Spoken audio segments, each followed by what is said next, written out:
The New York Jets got Davante Adams before their Week 7 matchup against Pittsburgh Steelers, but unfortunately, they fell just short in that matchup. They're going to be traveling to New England to take on Ryan's Patriots.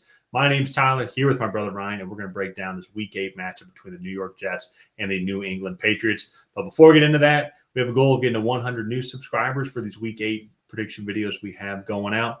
We've been able to hit that goal the past several weeks thanks to all of our new members. So if you haven't already, go ahead and hit that subscribe button, leave a like and a comment. Let us know who you think is going to win and why. So, Ryan, last time these two teams played, we were in Hilton Head, and you did not watch. Well, I take that back. You watched the majority of the game. Your fiance did not because the Jets got up pretty big pretty quickly, and you were screaming at the TV. So she's like, I'm going to go to bed, which I don't blame her. However, coming into this matchup here, I think that it is going to be a much more intriguing matchup now with Drake May being quarterback.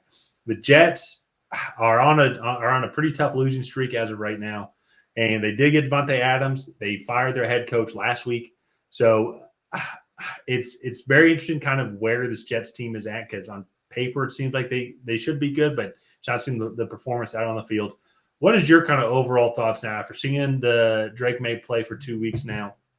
Seeing an overall improvement in play, and then seeing the Jets kind of on this skid over the past couple of weeks.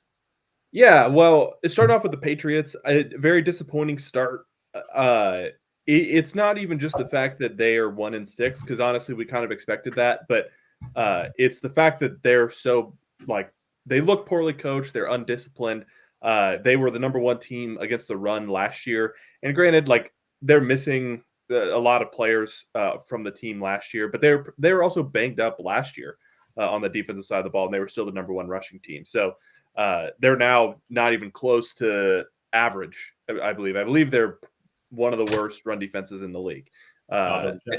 And so for me, I look at that and I really see just a team that's reeling. They're looking for answers on the defensive side of the ball, which is just not what we thought coming in to the season. The Drake May come in the last couple of weeks has been promising, but I still think you see some of the deficiencies on the offensive side of the ball. Just lack of overall playmakers, lack of consistent playmaking, and it's just not quite enough on either side of the ball right now. With that being said, I do think what the Jets do matches up with Drake May's skill set. The Texans did this a little bit as well, but they just kind of manned up against the Patriots. They brought pressure, and that was a little nerve-wracking, I think, for Drake May early, but I think we saw in the second half of that game, he settled down and really started to pick on some matchups and push the ball down the field against man coverage. Mario Douglas was beating guys over the middle of the field. Kayshon Boutte was beating guys down the field outside of the X position, which is something that Patriots fans haven't seen in a while. So I do think that it does pose a different threat to this Jets defense. But with the addition of more of a downfield passing game, this running offense is not good either in the last few weeks. They've been it's been really hard for them to get any push on the line of scrimmage, especially this is a pretty good run defense from the Jets as well. And so I think it's going to be an interesting matchup. But I definitely think the Jets hold the upper hand going into it. Especially now, I think you look, one of the things in that week 2 or week 3 matchup that the Jets were able to do was pick on the size of the Patriots corners. Mike Williams, Alan Lazard, Garrett Wilson, they were just bigger than the Patriots corners, and the Patriots were playing in mostly man in that game. And Aaron Rodgers was just picking his matchups. It was Garrett Wilson caught a touchdown. They frequently moved the ball with ease on third down and picked on some matchups there as well. So I want to see what the Patriots do to kind of combat that. But the most concerning thing is the Patriots are not that game kind of started this trend, but the Patriots are not stopping the run at all right now. And I think if the Jets get Breece Hall and Braylon Allen going downhill, it's going to be this exact same game that it was, I think, for the Patriots and the Jets in week 8.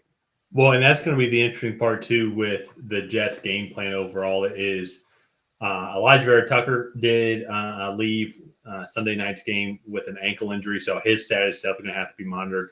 They've kind of been battling some injuries on that offensive line really ever since that week 3 matchup. Because I agree with you, as we saw with Jacksonville, who I think their offensive line is struggling overall as well. However, the Patriots defense made them look like one of the best offensive lines in the league, with Tank Bigsby having a great game. And I think it would be something extremely similar. And then on top of that, too, if they are able to get that rolling, which I think that's what the Jets would like to have to do, is kind of be more that run first team to open play action up, especially now with Davante Adams being on the team. And it was the first game there, so it's like I really wasn't expecting too much from Davante Adams. And if I'm being honest, I think that Jets team on Sunday night, it's been kind of the consistent trend for them, though, as they just kept shooting themselves in the foot. Is Garrett Wilson had those couple of drop passes that happened to turn into interceptions, and if he catches those balls, who knows, it doesn't put the Steelers in good field position. And maybe the game kind of turns out a little bit differently if they keep that momentum. And so I think in this game as well, I think it is going to be tough for your Patriots team to stop the Jets running attack. And then at the same time, too, Christian Gonzalez is your best player. So, and you know better than me. So Gonzalez is going to go up against either Wilson or Davante Adams. And then I don't know who else is going to be able to guard the other guy. And so I think it's just going to be an absolute just open matchup, I think, for the Jets. And Rodgers, who desperately need to just find some rhythm. They're 2-5 on the season. The AFC is gettable. There's 4 or 5, maybe 6 top teams, but that's 6th and 7th wild card spot are absolutely open. And they just need to get on a roll here. I think this is one of the games maybe they could figure some stuff out. Yeah, and every team I think right now has the Patriots circled as kind of a get right game. And I think the Jets can do that here. The big thing is, how do those injuries on that offensive line continue? They lost Elijah Vera-Tucker and another guy last night who got carted off. So Xavier Newman, he got carted off. Glad to hear that he is doing well. I'm reading now he was able to move all of his limbs, which is good. Other injuries as well for this team. Safety Tony Adams hurt his hamstring. Then Ashton Davis also was evaluated for a concussion as well. So those injuries are going to have to be monitored throughout the week. Both of those are possible to not come back. Hassan Reddick will be playing in this game. From what it sounds like, they reached an agreement with him finally. I am curious to see what type of role he plays. Like, will he be a third down only role?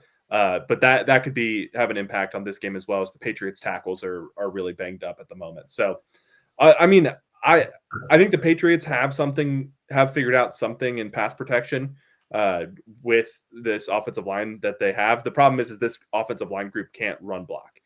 So they kind of become one-dimensional with this offensive line. So it'll be interesting to see kind of how this game plays out. But let's just quickly get into predictions here. If you haven't been able to tell, I think the Jets are going to win this one, not as convincingly as the last one. I think the Patriots have been called out a little bit over the last few weeks. And I think they hopefully try to figure some of these things out on the defensive side of the ball. But I think at the very least, they'll just start stacking the box and not let teams push them around in the box. And then they'll take their chances with one-on-one matchups on the outside.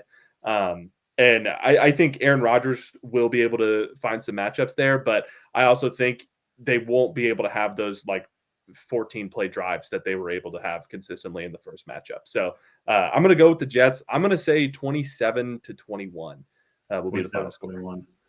This was going to be interesting. I do believe it's going to be a little bit better of a game. It's going to be fun to watch. Drake May just kind of keep developing. This is one I'm debating on actually disagreeing with you here. And I'm going to stick with the Jets, though, just because they do have the skill position players here. I feel like if you go look at the Jets past couple of games, I don't want to say they could have beaten Pittsburgh last night. They just kept making errors. Like their turnovers were completely avoidable. They made Russell Wilson look legit. I think maybe there were a couple injuries that had affected the game, especially with Elijah Vera-Tucker, for example. So and then Buffalo, they almost won. Minnesota, they almost won. Denver, they almost won. Like, they're a couple plays away from, not like they're playing good football. Like there's still a lot of things left to be desired. So I'm going to stick with the Jets here. I do think this is a get-right game for them, and they're going to come out on this one. But I agree with you. I think it's going to be a closer medium scoring game. I'll go 24-20. Yeah. And I will say, usually, like when you see teams play, like especially in division matchups, you see them play earlier in the year and you see them play late in the year. Usually the second matchup is closer, especially like I think the team that loses and has corrections to make usually comes back and they can develop more of a game plan to make the game close. So I think it's going to be closer than the last game, but we're both still going with the Jets. Let's go ahead and wrap this one up here. If you guys have not already, please go ahead and like and subscribe. It is the best way to help out the channel. While you're down there, go ahead and leave a comment on who you think is going to come out ahead. Will it be the New York Jets? Will it be the New England Patriots? Other than that, we'll see you guys next time.